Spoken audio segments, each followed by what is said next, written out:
সাভারে শুরু হয়েছে স্পটে কর নির্ধারণ কার্যক্রম। সরকারের রাজস্ব আয় বাড়াতে এবং করদাতাদের জন্য কর দেওয়ার প্রক্রিয়া সহজ করতে এই উদ্যোগ নেওয়া হয়েছে। এদিকে হাতের নাগালে সেবা পেয়ে উৎসাহিত নতুন করদাতারা। এর আয়োজনের মাধ্যমে করদাতার সংখ্যা বাড়ার আশা করছেন সংশ্লিষ্টরা। রায়ান মিনামিনের তথ্য ছবিতে প্রতিবেদন। করদাতার সংখ্যা বাড়াতে ও রাজস্ব আদায়কে আরো গতিশীল করতে মাঠ পর্যায়ে সরাসরি কাজ করছে আয়কর বিভাগ। কর অফিসে এসে ঝামেলা পোহানোর পরিবর্তে এবার জনগণের দ্বার প্রান্তে সেবা পৌঁছে দিচ্ছে সংস্থাটি। সোমবার ঢাকার কর অঞ্চল 12 এর উদ্যোগে কর জাল বৃদ্ধির লক্ষ্যে সাভার সিটি সেন্টারে স্পটে কর নির্ধারণ ও রিটার্ন দাখিল কার্যক্রম শুরু হয়। দিনব্যাপী চলে এই কার্যক্রম।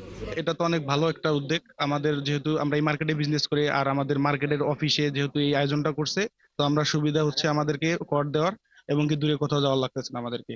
খুব অল্প সময় কর দিতে পেরেছি এবং প্রথম কর দিয়ে আমার খুব ভালো লাগছে। গ্রাহকরা বলছেন কর বিভাগের এমন কার্যক্রমে রাজস্ব বাড়বে সরকারের। এ সময় আয়কর বিভাগকে সব ধরনের সহযোগিতা দেওয়ার আশ্বাস দেন ব্যবসায়ীরা।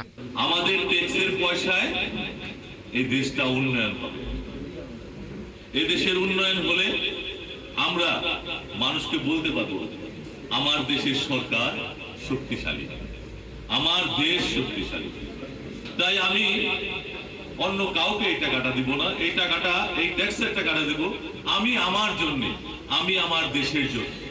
জনগণের আয়করের মাধ্যমে দেশের সকল উন্নয়নের কাজ করা হয়, তাই সকল করদাতাকে নিয়মিত কর প্রদানের অনুরোধ করা হয় এই আয়োজনে।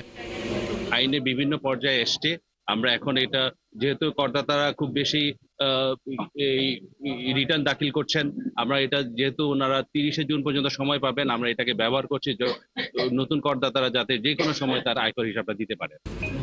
অনুষ্ঠানে 87 জন করদাতা নানা ধরনের সেবা নেন। এছাড়া 38 জন নতুন করদাতা তাদের নথিপত্র দাখিলের মাধ্যমে বিনা খরচে কোনো ঝামেলা ছাড়া আয়কর সনদ গ্রহণ করেন, যেখান থেকে 89,000 টাকা কর আদায় করা হয়। আব্দুল আল মামুন, 71।